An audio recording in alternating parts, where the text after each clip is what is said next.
Should you relaunch a book? That is the question today. What are the pros and cons? Why would you do that? And it actually goes into a deeper conversation. Katie and I were talking pre-show. I'm going to flip an image up on the screen. But Katie, even a simple Google prompt, famous logos that have changed over time. I mean, right away, McDonald's pops up and you start seeing all these change. I mean, imagine that one today. Yeah.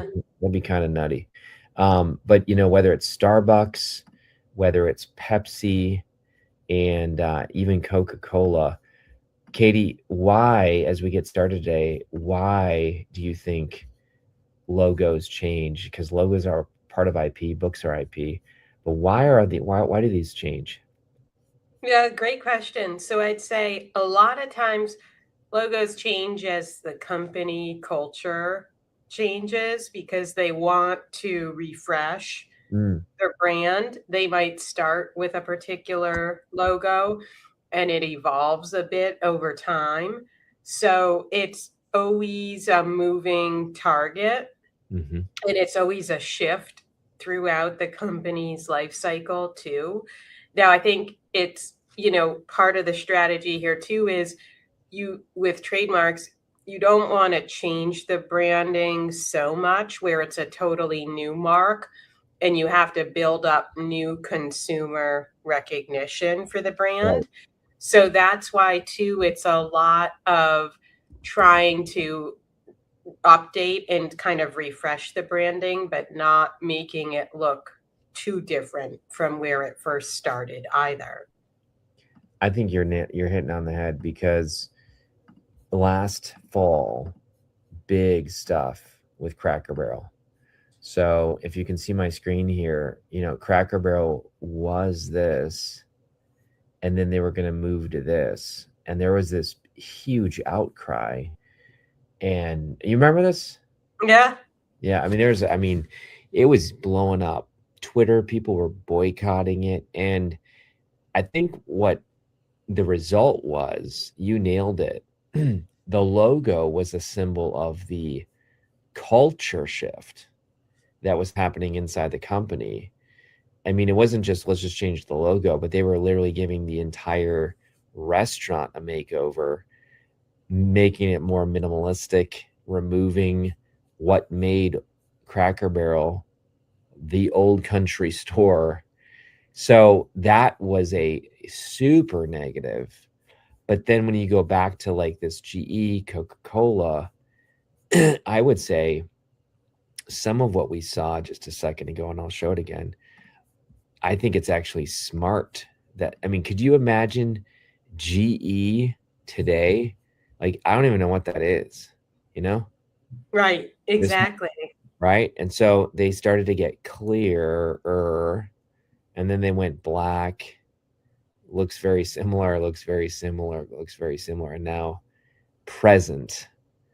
Um, I see sometimes they go almost a return. You see that happen too, where maybe some places have kind of drifted and then they return to the roots. But even here, why online users are loving/hating the new logo. So you have to be really careful. I mean, look at this, Katie, this apple, you know? Uh, Right. from 77 to 98, that is a big shift. And that's a big shift, but then slight. When it's funny too how in the Apple one there, a lot of it recycles where the 1998 one comes back into play in 2014. And I think that's also part of the company culture and Yeah, shift and adoption as sometimes it's, going back to basics, to the exactly. kind of hallmarks that the company was founded on that Yep, get recycled too. absolutely. I mean, many of these companies in the beginning, you couldn't even tell what it is. I mean, I don't even know what that thing is, and then they start using the word, and then maybe it becomes so common that now you can just use the symbol. I see that a lot with Nike and others. It's almost like when you become so known, then you only need to hint at it at times. And people are like, oh, that's, Right. if you just say the word just do it with a big old, super small just do it, and then a huge billboard with LeBron, you can almost tell it's Nike before even anything. Exactly. And if you see the Nike check Yeah. anywhere, you automatically know, okay, this is Nike. I know exactly what this is and what this stands for. Yeah. So I think the takeaway for the listeners today is, are you so well known that you want to start modifying your logo? We, of course, changed Igniting Souls, I'm going to say 8 years ago. It's much cleaner. Prior to that, it was not very clean. The flame. In fact, I want to show people that, Katie, because there's even some symbolism in our logo. It's subtle. It's subtle. You might not have even ever seen. I kind of like logos that are really subtle. You can see this. Yes. So if you look here, it's technically an I and an S. You Oh, see? wow. See that? So like Yeah. Wedding Souls, and it's technically an I and an S. We had the guy kind of do that, but that was new, several years ago. And now it's really clean, and we've trademarked the name. But yeah, prior to that, it was not cool, and people, I don't even know if I could find one, but it was very, you really had to look. And I do think, just like Shell, we got cleaner. But let's talk about our book here, because I am shocked, Katie, that our book, I mean, I hear people all the time. I think I just shared with you, we were at Free Zone in San Diego, and there's a panel. And I was not on the panel, but several people were, and the topic of IP came up. And Jerry and Ted and Chad, all said, like, we bought the book for our whole team, and the whole team read it so that they can all be on the same page. But even today, Katie, our book, #1 bestseller in copyright. You scroll down, and I'm just shocked, on Amazon. I mean, this is holding steady now over a year, all trademark, all patent, all copyright, all intellectual property. How do you feel about that when we just kind of like threw this out in October of 2024? Yeah. I'd say, I think the book republication process, this Yeah. happens all the time because there's updates, new Mm, information, new context you want to share. yep. And I'd say it also speaks to the life cycle of IP Yeah. at a company's place of business too, because a lot of times I think the biggest misconception with IP is someone files a trademark or they file a patent and they're like, okay, I'm done. I checked the box. I did it. But it, I hate to say this, but the process never really ends. And Mm, how you continue to add value and yeah. drive business outcomes is to continue to protect IP, because there's always going to be something new, something to update, a new logo, right? So it's a continual process. And I think that's what this republication of the book is all about too, is that it's a continual process. And we have included some extra content that I think we're excited to put into this republication as well. Yes. Yes. And I'm going to do a blog post series, social media series, probably next week. When I do that, it's going to be how to signal to your readers that you have a new edition. And here's why, Katie. Imagine I'm on a webinar and I'm talking to somebody, and they say, hey, Kary, in your book on page 7, you say this. I want to know in 5 seconds, what version they have, because I might know like, oh, that's changed in the second version. So there's a way to signal, and we haven't talked about this, but there's a way to signal that you have a new version. I'm going to show you this here. You can show people in a big way, like with Justin Donald here. You'll see that you see the white version was the first one, Mm-hmm. but then the black version says updated and expanded. So he wanted to really signal to his people, look, this is the old 2021 and this is the 2024. And he wanted it like a different color. He wanted a stripe. That's pretty bold. With our book, I wanted to signal it very subtle. And that was even intentional because I didn't want our team to have to flip all the social media banners, you know, all the email signatures that I have. You know, like just there's so much stuff that signaling a completely different color of book would have been huge. So here, you ready for this, Katie? Here's our super subtle difference. When people get the international bestseller on the front, this thing right here, I can tell in 2 seconds that that's the new version. You see that? Yeah, I love that. I love Yeah. it too, because you've also, with this new version, kept a lot of the branding Yes. exactly the same, right? The color scheme, the Yes. fonts, but you have that as a nice cue in Right. to identify the newer version here. Yeah, because I wanted to know fast, just because, you know, there's stuff that you've changed, there's stuff that I've changed, even down to the lock. Look at this, Katie. The new version has the lock on the back.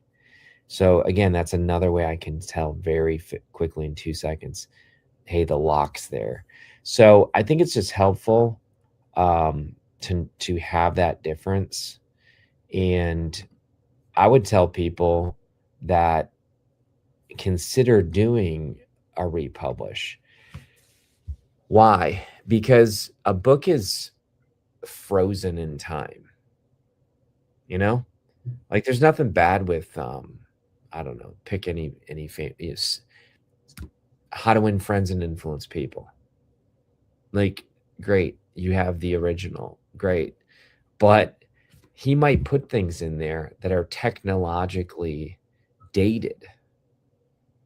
You know what I'm saying? Right, Like exactly. he could say like, hey, when you meet somebody, put them in your Rolodex. And Right, The Gen Z people are reading that and they're like, I don't even know what he's talking about. And so you actually lose impact by not updating it. exactly. Well, and I think too, you also lose, like you say, readership, Yeah. because if it's something that a certain generation can't relate to or doesn't interest them, Oh yeah. then it also becomes kind of extinct too. And so it's a way to kind of keep things fresh and Yeah. also, interesting for readers too. Absolutely. I think you can lose the reader by putting in there things that reference technology and it doesn't translate. You know, like if you're saying a phone with a cord, you know, and you're using a metaphor, my kids would be like, what do you know, how can you not answer something because of the phone cord? You know, like Right. you spend so much time explaining the analogy that you actually are changing the meaning of the book. So I do think that we looked at it 18 months and we said, hey, listen, there's some updates even in the IP world that have changed. So I think it's exciting. I would encourage people that if they have a book, if they have IP, it's worth considering. Do I do an update? Do I do a refresh? Relationships change. Imagine today, I mean, I know this is hitting the news big time, but I can tell you, 2 authors that have been in the Epstein files. And I'll tell you what, with all the stuff that's happening, if I had one of those authors as like an endorsement on my book, let's even talk about that for a second. I mean, there's a huge, people might not even pick up your book because of association that you've had. Yep. And that can damage the whole book. I mean, I literally saw people burning books because one person, had been in the files, and no judgment, but it's like, if people are going to have that much of an emotional response, they might be burning your book, and not even just because you had an endorsement. Right. So I do feel like there's a lot of reasons that you might want to if you move companies, if you get an additional degree, your bio needs to be updated. I had to rename my company a few years ago. That would have demanded, thankfully we caught it before this first edition, but I would have had to republish the whole book. Yeah. And I just think too, it's also, like you say, there's this cultural shift in society too. Right. And so a lot of times too, there's, we're exposed to so much news and Right. so many things so fast now today because of the world we live in and the technology. And so I think too, because of that, like you say, people are so quick to write things off. Yeah. And just cut it out if it doesn't align with their value sets. And so I think too, because of that, and because of just the way in which there's transparency over a lot of these things, right? It's like the Epstein files that, it creates an opportunity to realign the book with where you're at today and what sort of things you're accepting. Sure. And putting forth into society as well, too. Yeah, not to mention opportunity to market it in a whole new way, right? So on that point, we want to invite people to a fantastic relaunch party. It's March 5th, 1 p.m. Everybody who registers gets an automatic prize, no purchase necessary, free, whether they buy the book or not. You can sign up for the party at instantip.today/party, instantip.today/party. And when they're on that page, yeah, they can get a free prize. But then on the thank you page, there's going to be an opportunity with some incredible bulk bonuses. So like Jerry, like Ted, like Chad, like all these other people who are saying, yeah, I want to get my whole team on board. We are an IP company. Now's the time. You get a few dozen copies, and all of a sudden you get these incredible bonuses with it. So Katie wants to help people. I want to help people. I see every day, Katie, AI stuff, coming out. Again, AI is not the enemy. I use it, but we've now developed a prompt in AI. And Katie, we can tell when we put a book. So first of all, we put a book in an untrained, we don't want the AI to train on the book, but we put the book in there. We say, what are the IP concepts we should protect? And literally it can just spit it out. Well, that's good news, but your competitor can do that too. With a prompt, a competitor can literally scrape just with the URL and find out all of your IP. And most companies have it unguarded. So Katie, let's just land the plane with that today. What do you say to a company that just doesn't care today about protecting their IP, knowing that AI and competitors can use a 30-second prompt and get all of the IP harvest? Yeah, no, I think it's scary. And I think this is why more than ever, protecting your IP is so important, because if you don't protect it and it's stolen like that, you don't really have a lot of recourse. Yeah.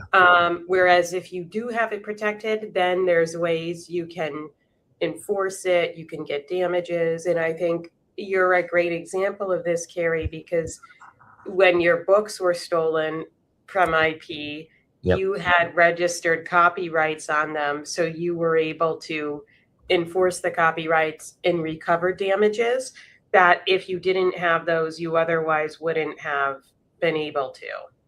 Absolutely. She's referring to the Anthropic case, largest copyright infringement case, $1.5 billion, over 500,000 books stolen, 3 of mine. And absolutely. So if people think today, oh, this is just hype, they're just trying to pump up, IP protection. The truth is, go into chat. I did this the other day. I said, chat, document the 25 biggest cases of AI stealing IP. Psh, spit it out in 5 seconds. So this is happening all the time, only more. So folks, that's why this book exists. Number one, for you to realize what IP do you have. Secondly, how should you protect it? And then thirdly, how should you monetize it? So Katie and I hope to see you at the relaunch party, March 5th, 1 p.m. Eastern. Register today, secure your spot, get that free prize, instantip.today/party. Thanks, Katie, for being here. Yeah, thanks so much. And we look forward to